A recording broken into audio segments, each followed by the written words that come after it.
Ok, listo. Bueno, buenas noches o buenas tardes ya con todos.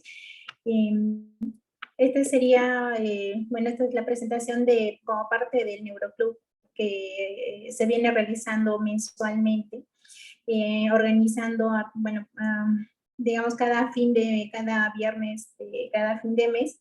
Y en esta ocasión hemos planteado hacer un Neuroclub en base al tema que yo vengo desarrollando en mi residencia, que es parte también de mi tesis, que es el delirio en pacientes con COVID-19.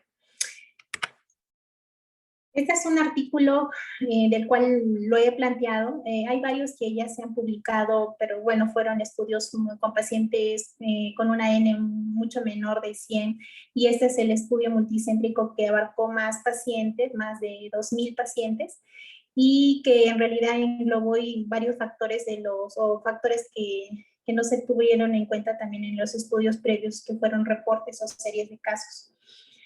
Si bien es un estudio retrospectivo que ya por eso tiene ciertas limitaciones, nos permite conocer un poco más acerca de esta enfermedad en pacientes COVID, ¿no? Entonces, el artículo fue publicado el 8 de enero de este año en la revista Lancet. Son los factores de riesgo y la prevalencia de delirium en pacientes críticos con COVID-19, un estudio de cohorte multicéntrico. Como todo artículo original, pues este se divide tanto en la introducción, que es lo que vamos a mencionar, cuáles son los factores que han conllevado a desarrollar este estudio, la metodología en la cual está incluido obviamente el diseño del estudio, los resultados y la discusión. Bueno, el delirium es bien conocido en pacientes que entran a cuidados intensivos. Sabemos que es un factor muy predisponente, es un factor de riesgo para que en adelante el paciente pueda desarrollar algún trastorno cognitivo, demencia, ¿no? Por ejemplo. Y esto obviamente eleva la carga funcional, la carga económica, tanto para el familiar como para el mismo paciente y obviamente para la sociedad.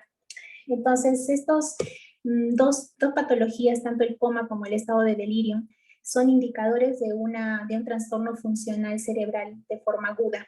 Y en pacientes en delirio, en pacientes críticamente o que están en cuidados intensivos, pues ya de por sí estos configuran un mal pronóstico. Los pacientes que se encuentran en ventilación mecánica tienen un 70% de probabilidad de desarrollar delirio. Si bien hay otros estudios que reportan menos del 50%, pero igual sigue siendo alta. El reporte de prevalencia, como mencioné en estudios previos que fueron reportes y series de casos, que algunos fueron muy bien direccionados hacia solamente pacientes en UCI, no se valoraron pacientes en hospitalización general, que estaríamos pacientes de COVID moderados o COVID leves. En estos se reportaron prevalencias de 84%, y este es el estudio previo a esto, el más grande, que fue publicado por Helms, con más de 100 pacientes, pero como digo, todos fueron COVID severos, o sea, los que estaban en cuidados intensivos. Y en aquel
Doctora, disculpe, no se le escucha.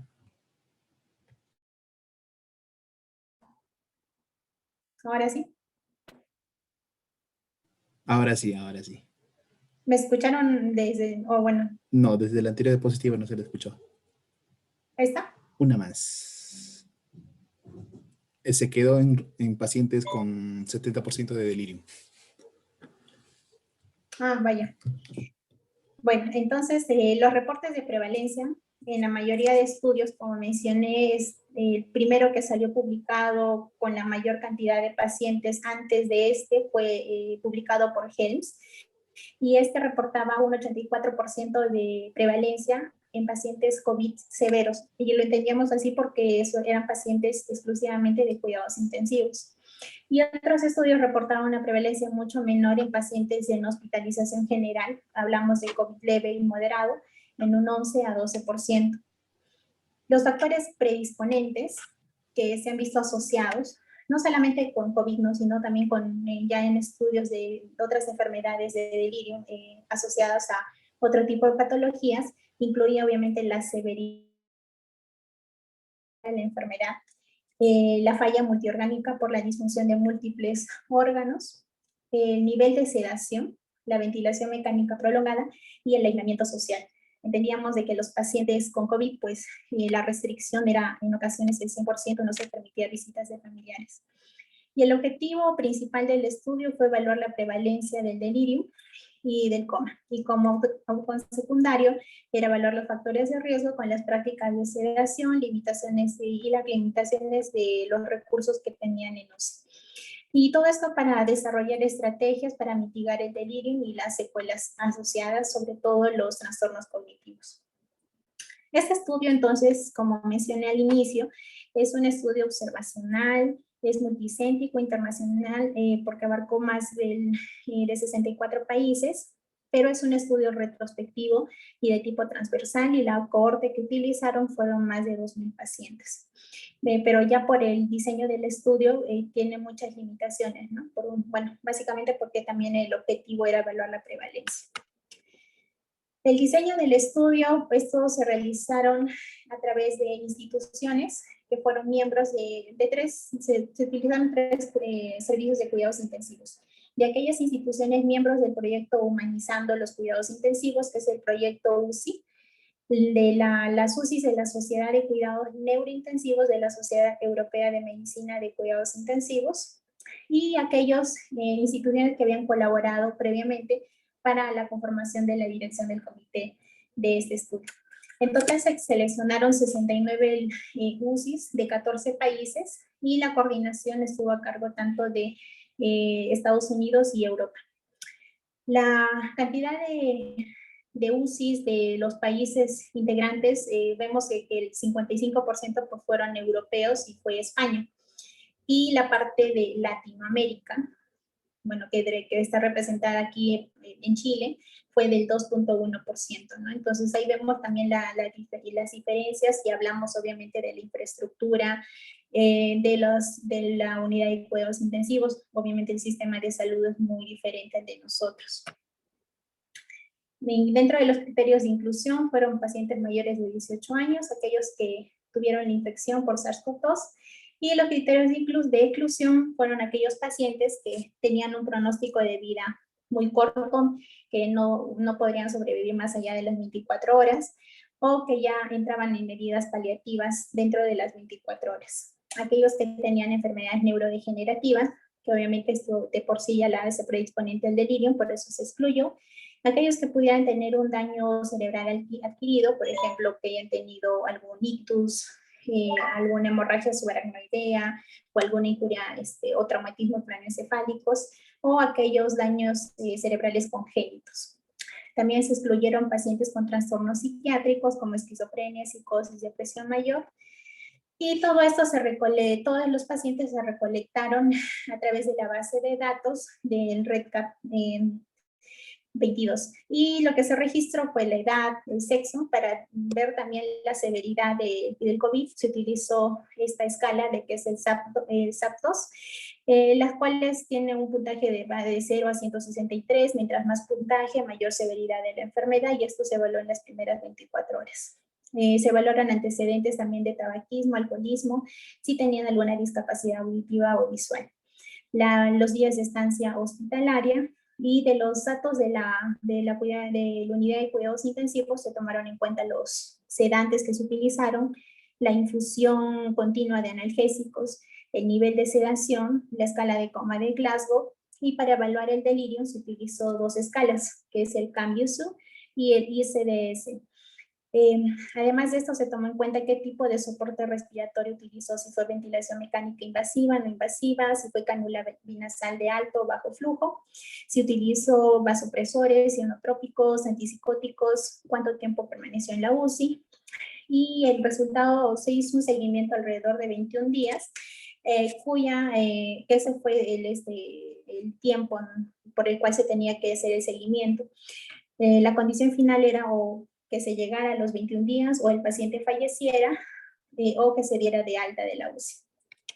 Además, se evaluó este paquete que se utiliza o se viene utilizando en las guías de práctica clínica en la unidad de cuidados intensivos para disminuir las secuelas en los pacientes o el síndrome post-cuidados intensivos, que es este paquete que por sus siglas se le denomina ABCDF, que lo voy a mencionar en adelante.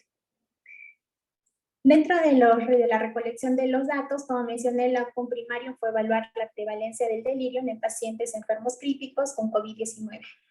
Y el outcome secundario incluía, aparte de covariables, los días que el paciente permanecía libre, tanto del coma como del delirio. Y el seguimiento fue durante 21 días.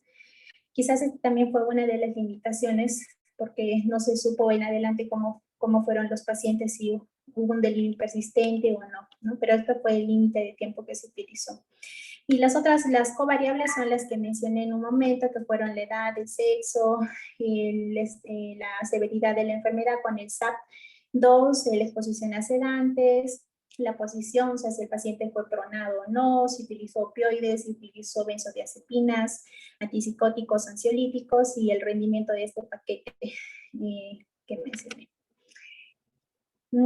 Para reportar los estudios, para reportar este estudio de prevalencia, se utilizó la guía de publicación de estudios observacionales en epidemiología, que es el STRO, que tiene varios ítems, que son alrededor de 21, que se consignan cómo se debe reportar este tipo de estudio. Y para variables para las características de los pacientes en general, si fueron variables continuas, se utilizaron las medianas y el rango intercuartílico, y para las variables categóricas, frecuencias no expresadas en porcentajes. Se utilizaron el modelo de regresión multinomial, multivariable, para valorar estas covariables para los factores de riesgo de delirio, y bueno, también razones de probabilidad en el modelo de regresión logística ajustada con las covariables que mencioné. Dentro de los resultados, vamos a ver, como mencioné, casi el 50, bueno, ahora el 55% de los centros participantes fueron europeos y localizados en España, y el 94% de estos unidades de cuidados intensivos fueron hospitales de enseñanza. El delirium fue evaluado por dos escalas, que fue el CAMBIUSU, que fue prácticamente en más del 90%, y la otra escala, que es el ICDS. Y la escala de sedación se evaluó a través del RAS. Entonces, este es el algoritmo por los cuales, a través del diseño metodológico, se pudo llegar a la cantidad de pacientes que fueron los que se evaluaron, que fueron 2.088 pacientes. Entonces, los pacientes que se incluyeron al inicio fueron 4.530, que fueron admitidos a la unidad de cuidados intensivos de estos centros elegidos, de los cuales 2.044 no fueron evaluados fueron descartados para el seguimiento, debido a que 1.008 fueron admitidos en unidades de cuidados intensivos adaptadas, obviamente por la gran cantidad de pacientes que se presentaron. Entonces se tuvo que modificar áreas que no tenían todo el monitoreo de un paciente que requería por la severidad del delirio. Y 1.036 pacientes también se descartaron porque la capacidad del lugar donde se tenía que hacer el seguimiento durante los 21 días no tenía esa capacidad, ¿no? Entonces, por la cantidad también de pacientes que se pudo, que ingresaron a la unidad de cuidados intensivos. y que obviamente si no se hacía el seguimiento, bueno, por lo menos no se hacía la evaluación adecuada, pues no se podría tener los resultados adecuadamente. Excluyendo estos pacientes, pues solo quedaron 2.486 y de los cuales, con los criterios de exclusión, fueron 398, fueron los pacientes que no se admitieron, quedando 2.088 pacientes. Entonces vamos a ver de que aquí la gran parte de los hospitales fueron europeos, de Latinoamérica fueron solamente el 4% y bueno, fue Chile en realidad. La cantidad de camas UCI fue en 19 con un rango interfertílico de 13 a 30. De aquellos, por lo menos el 90% de las UCIs tenían un protocolo para la identificación de delirio y también un 68% tenían un protocolo para manejar este tipo de pacientes. Un 94% utilizó la escala del CAM-ISU, que para la evaluación del delirio, y el nivel de sedación se utiliza el 97% con la escala de RAS. Bueno, hemos visto que, como les mencioné, el aislamiento social casi se produjo en un 99%, donde la restricción de las visitas se vieron en un 99% de los pacientes. Ciertamente sí se varió en aquellos que podrían visitar en algún momento del día o aquellos que tenían visitas virtuales, ¿no? Pero en general se restringió las visitas familiares. Y también se tomó en consideración las limitaciones de los recursos de las UCIs, ¿no? Por ejemplo, limitaciones en ventiladores, en camas UCI, en aquellos intensivistas, personal de cuidado o personal que tengan todo el equipo de protección adecuado, etcétera, ¿no? Ahora, con la parte acá de los pacientes ya reclutados, que fueron 2.088, el 71% fueron varones, 28% fueron mujeres, y de los cuales, bueno, en cuanto a la raza, pues no ha habido mayor diferencia. En cuanto al deterioro o alguna discapacidad visual o auditiva que tuvieran, solo fue un 5.3%, 10.8% tuvo una comorbilidad que fue tanto alcoholismo o tabaquismo. Y la escala de comorbilidad de Charlson, que mide un puntaje de 0 a 33, que evalúa varios criterios, fue de 1, ¿no? Con un rango de 0 a 2, que quiere decir de que a mayor puntaje, pues la comorbilidad es mayor. Entonces acá vemos de que fue un puntaje de 1. Dentro de la evaluación de la severidad del COVID, pues se tomó en cuenta esta escala del SAPS, como mencioné, de las cuales el puntaje que se obtuvo fue en 40 con un máximo de 53 puntos. E igual, esta escala va de 0 a 163, mientras más puntaje, mayor severidad. Y dentro de los pacientes admitidos a la UCI con falla respiratoria o síndrome de distrés respiratorio agudo, un 97% fueron de este tipo, y estos también se clasificaron en leves, moderados y severos, siendo un severo en 37.1%. Aquellos que utilizaron ventilación mecánica invasiva, no invasiva o cañula binasal de alto flujo correspondió a un 89.4%. Ventilación mecánica invasiva, un 66%. Aquellos pacientes que estuvieron en posición prona o los mantuvieron pronados fueron un 63%. Y aquellos que utilizaron la infusión continua de opioides fueron un 79.5%. El score de RAS que evaluaba la sedación, hablamos de -4 y -5, que es una sedación profunda, y también fue los criterios para considerar el coma, tanto el RAS como la escala de coma de Glasgow, menos de 8, para valorar lo que es coma y delirio, como mencioné con la escala del CAM-ISU. Aquellos pacientes que utilizaron la infusión continua de benzodiazepinas fue el 64% y el propofol 70.9%. Prácticamente el mayor porcentaje fueron el uso de estos dos fármacos y bueno, los otros fueron el menor porcentaje. La prevalencia del coma y del delirio, que fue el outcome primario, vemos que la prevalencia del coma fue del 81.6% y del delirio fue del 54.9%. Para este tipo, el del hiperactivo fue el que correspondió al 51% y el hipoactivo en 41%. Para aquellos pacientes que tenían alguna disfunción cerebral aguda, en este caso lo calificamos como coma o delirium, los días que permanecieron con coma o delirium oscilaron en 12, con un rango de 7 a 18. Y los días que permanecieron los pacientes vivos, pero sin delirium y sin coma, fue de 5 días en un rango de 0 a 14. Y bueno, él está, aparte de los 21 días que se evaluaron si desarrollaba coma o delirio, el estado al final del paciente se valoró a los 28 días y vemos de que la mortalidad fueron del 28.8% de los 2.088 pacientes que fueron incluidos en el estudio.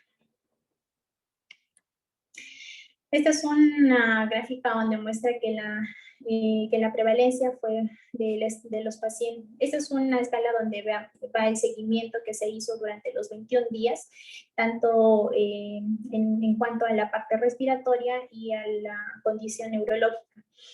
Como mencioné, la prevalencia del estado de coma fue mucho mayor a la del delirio y además, bueno, se valoró también aquellos pacientes que estuvieron despiertos pero sin delirio y también al momento en que estos fueron dados de alta a la UCI.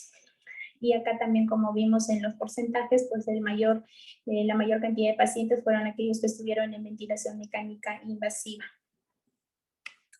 Acá, como mencioné, el coma fue consignado en aquellos pacientes que tuvieron una sedación profunda, completa, con un RASS de -4 y -5, o una escala de coma de Glasgow de -8, y el delirium a través de estas dos escalas que fueran positivas, tanto el Cambiesu como el ICD-10. Y bueno, en este caso acá se evaluó este paquete que lo viene desarrollando varias unidades de cuidados intensivos para mitigar cualquier secuela, tanto cognitiva o funcional en general de los pacientes que se encuentran en UCI, que es este paquete que es el ABCDF, que incluye varios parámetros que evalúan no solamente el estado del despierto, ¿no?, sino también cómo se evalúa el dolor, cómo es que se manejó la sedación profunda, y obviamente el objetivo es la reducción de que el paciente desarrolle delirio, si ha tenido movilidad temprana o ha recibido algún tipo de terapia previamente o que haya tenido al menos contacto social, pues no contacto familiar con su familia, con algún familiar. A este criterio, bueno, este paquete se le modificó para los pacientes COVID en este estudio, en los cuales se agregó un criterio que es evitar el uso de las benzodiazepinas, ¿no?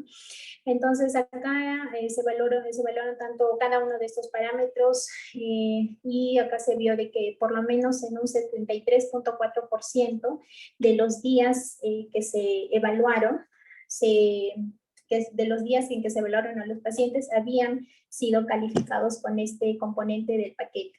Asimismo, también ocurrió que en el 98.1% de los días asignados de evaluación se pudo evaluar el grado de agitación o sedación que correspondería al componente C. Y de la misma forma para el componente D, que en el 82.9% se pudo evaluar este parámetro. Y este es un forest plot en los cuales, si bien esto se utiliza básicamente para los estudios, para los metaanálisis, pues este forest plot también se utiliza en los análisis de regresión multivariado, que es lo que evalúa este estudio. Entonces vemos de que aquí el odds ratio para la derecha involucra a aquellos que tengan el alto riesgo de desarrollar delirio, y los de la izquierda pues que tengan bajo riesgo, o bueno, se comporten como un factor protector, digámoslo así. Entonces los que tienen el alto riesgo de desarrollar delirio incluye tanto la edad, 71 años versus 55 años tuvieron el mayor riesgo para desarrollar delirio, así como la severidad del COVID de 54 versus 32. Aquellos que tenían alguna comorbilidad como el tabaquismo o el alcoholismo, el tipo de ventilación, si tenían ventilación mecánica invasiva, tenían más riesgo de desarrollar delirio. Aquellos que utilizaron vasopresores también, aquellos que utilizaron alguna medida de restricciones, el uso de benzodiazepinas también fue uno de los que tuvo mayor riesgo para desarrollar delirio, la infusión continua de opioides, los antipsicóticos. Sin embargo, el contacto social con algún familiar o amigo fue el único prácticamente que le permitió bajar el riesgo para desarrollo de delirio. Aquí el riesgo para desarrollar delirio fue 17 veces más y para el coma fue 6 veces más de desarrollar al comparar con pacientes despiertos pero sin delirio. Y todo esto fue significativo. Y este es el outcome secundario en los cuales también a través de una gráfica de Forest Plot se valoró los pacientes que permanecían el número de días con vida libres tanto del coma como del delirio. Entonces, los que estaban para la derecha fueron los que tuvieron más días de vida, digamos, sin coma, sin delirio, y los que están a la izquierda menos días, ¿no? Entonces, para estos pacientes con menos días de vida, incluía también la edad, como en la gráfica anterior, la severidad de la enfermedad, como el SARS-CoV-2, el tipo de ventilación mecánica invasiva. Y el único que, digamos, que se comportaba con un factor de protector o que tendría el paciente con más días de vida o libres de coma y delirio fue el sexo, ¿no? Que fueron más para las mujeres versus los varones. Entonces, acá lo que mencionan fue que si bien todos los centros que se evaluaron, que participaron, fueron centros con atención especializada de pacientes con delirio, enfocados en guías clínicas, con este paquete de medidas que fue la DCDF, pero como ven, la mayor parte de instituciones o de hospitales fueron con protocolos ya específicos para delirio, para manejo de este tipo de pacientes, con protocolos ya establecidos, ¿no? Y bueno, la mayor cantidad, como dije, son europeos y obviamente su sistema de salud y sus cuidados intensivos son mucho más sofisticados y de mayor infraestructura que los nuestros, ¿no? Y los pacientes incluidos fueron COVID severos, tanto para el delirio no coma. Y eso también es una limitante, ¿no? Porque no sabemos en realidad cómo se han comportado el resto de los COVID, por ejemplo, leves o moderados, si han persistido o no. La otra limitación fue el tiempo de evaluación, que fueron 21 días, y no se sabe si en adelante estos persistieron con el delirio, o en todo caso, a cuánto tiempo, porque ya entenderemos de que si es mayor tiempo de delirio, la secuela cognitiva o la secuela funcional también va a ser mayor. La duración prolongada de sedantes, pues hemos visto de que fue un factor de riesgo para el delirio, sobre todo para la que, bueno, 2/3 de los pacientes utilizaron tanto benzodiazepina como propofol, y la duración en promedio fue de 7 días. Si bien las UCIs, a pesar de que han sido unidades de cuidados intensivos que que tenían protocolos establecidos, bueno, digamos, con recursos suficientes ante la demanda de pacientes que se presentaron con COVID, limitaron ciertos recursos, personal, todo lo que he mencionado en la metodología. Las estrategias estos recursos limitados han impedido de que se desarrollen todas estas estrategias que aminoran o mitigan el desarrollo de delirio, ¿no? Por ejemplo, la de sedación ligera, el evitar benzodiazepinas, el poder facilitar las visitas de los familiares, la movilidad temprana. Todo esto ocurrió en menos de 1 de cada 3 días entre los pacientes con COVID-19 severos. Y aquí puede haber un montón de situaciones que le explican, ¿no? Porque hay pacientes que ante la demanda se manejó varios pacientes ante poco personal y en algunos, obviamente, ante esta situación se optó por una sedación profunda o el uso de bloqueantes neuromusculares, los días que permanecieron pronados, la limitación de acceso a las visitas familiares. Entonces, ante estos recursos limitados, pues se tuvo que optar por estas estrategias que al final podría ser de que se haya predispuesto al desarrollo del delirio. Los factores protectores, como hemos mencionado, fue la visita de los familiares y el menor uso de las benzodiazepinas. Y el factor de riesgo, como ya mencioné, incluye uno de estos, la ventilación mecánica invasiva. La duración media del coma fue de 10 días y del delirio en 3 días. Y bueno, siendo prácticamente el doble de lo que se reporta en la literatura, y 2 días para el delirio hiperactivo. Pero como dije, pues solo se hizo el seguimiento de 21 días. Los trastornos cognitivos como la demencia ya conocemos que es muy alta en estos pacientes que desarrollan delirio. Incluso hablamos de un síndrome de post-cuidados intensivos y fue en razón a esto que se desarrolló todo este paquete de cuidados con estas siglas del ABCDF. Si los pacientes que van a unidad de cuidados intensivos, la gran parte o desarrolla coma o desarrolla delirio, pues la calidad de vida post-alta se va a ver disminuida. Si se pudiera lograr todas estas estrategias como la sedación ligera, que fuera más dirigida, sería lo posible para poder mitigar el desarrollo de delirio. Y bueno, en cuanto a la causa, pues ya, si bien se ha hablado mucho de la causa de tanto directa o indirecta neurológica, si es por daño del delirio, no por factores propios de la neuroinflamación o de la severidad del COVID, hasta ahora lo que se sabe es de que el daño indirecto es el que predomina, el que estaría involucrado en la fisiopatología del delirio. Y aquí hablamos de varios factores como la hipoxemia, en el contexto de un flujo sanguíneo cerebral disminuido, la coagulopatía, la sedación profunda, los analgésicos, la inmovilidad. Y como mencioné, tanto el uso de benzodiazepinas como la ventilación mecánica invasiva fueron considerados los factores de riesgo tanto para el delirio y coma. Y la visita de los familiares disminuyó pues en un 27% el riesgo de delirio. Las limitaciones del estudio fue que, como mencioné, es un estudio retrospectivo que ya de por sí no permite, bueno, fue transversal retrospectivo, esa es una gran limitación. El instrumento de evaluación que se utilizó, que fue el CAMISU, hay que tener en cuenta que tiene la mayor sensibilidad para diagnosticar, pero básicamente delirio hiperactivo, pero no tiene gran sensibilidad para calificar a los delirios hipoactivos, ¿no? La otra limitación fue que no se realizó estudios adicionales para poder corroborar de que no tenga ningún daño cerebral o congénito, como había mencionado, ¿no? No se realizó esos estudios de neuroimagen, ni tampoco el estudio electroencefalográfico que pudiera confirmar el delirio, ¿no? Faltó evaluar algunas causas metabólicas como la insuficiencia renal como causa de delirio.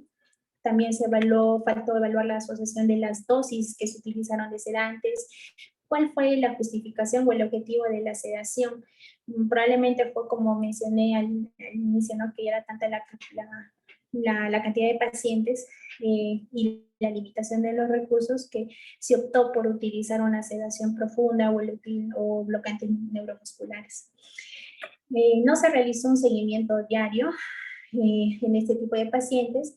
Puede que sí haya habido una sobreestimación de delirio, porque ya sabemos de que mientras el paciente use sedantes, benzodiazepinas, propofol, pueden desarrollar síndromes de descontinuación o de abstinencia de estos medicamentos y que estos se pudieran confundir con el delirio. Y descartando todo esto, pues veríamos de que quizás es menos del 10% de la prevalencia de delirio. También hay una subestimación de la duración del delirio por el tiempo que mencioné, el tiempo que se establecieron en evaluar fueron 21 días. No se pueden establecer ante este tipo de estudio, ante el diseño metodológico, algún criterio de causalidad. Entonces, probablemente sea, por ejemplo, el coma quizás solamente se deba al estado de sedación o quizás sí, pues no por la severidad del COVID, como lo mencioné. Como conclusión, podemos decir de que la duración del delirium y del coma pues es el doble de pacientes no COVID. Bueno, sí, eso está reportado en series, reportes y en este estudio multicéntrico. El predictor es tanto el desarrollo de delirio no coma ya es un predictor de mal pronóstico funcional, dentro de eso la parte cognitiva en estos pacientes. Y los factores de riesgos más asociados pues el uso excesivo de sedantes y la falta de visitas familiares. Y todo esto debe orientar a planear estrategias y guías de práctica clínica orientadas a disminuir las secuelas a corto y largo plazo. Bueno, y el objetivo, como bien dicen, es devolver a la persona pues a su estado funcional más óptimo que se pueda. Bueno, eso sería todo. Si tienen alguna duda.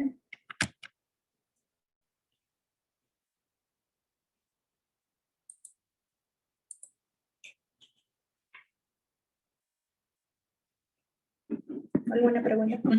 Algo que quisieran.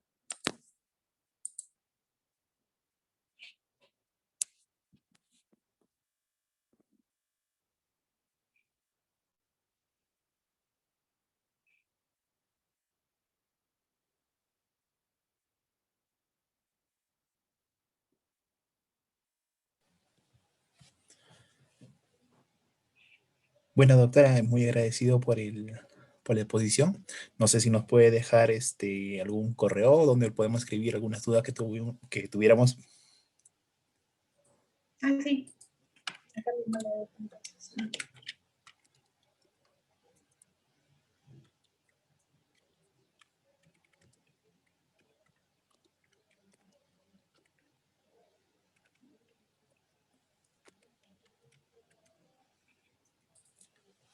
Perfecto, doctora. Listo.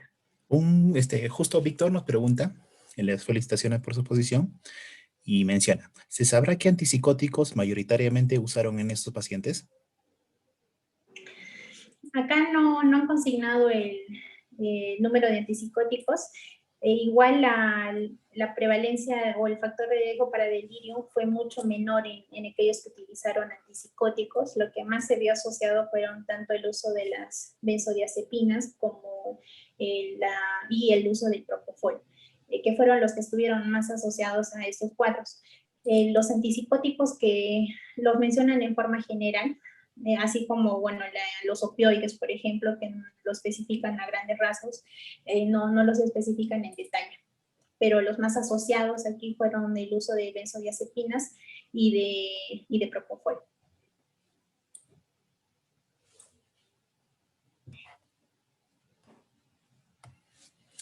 Listo, doctora. Muy agradecido. Gracias a todos por su participación. Nos estaremos viendo próximamente. Gracias.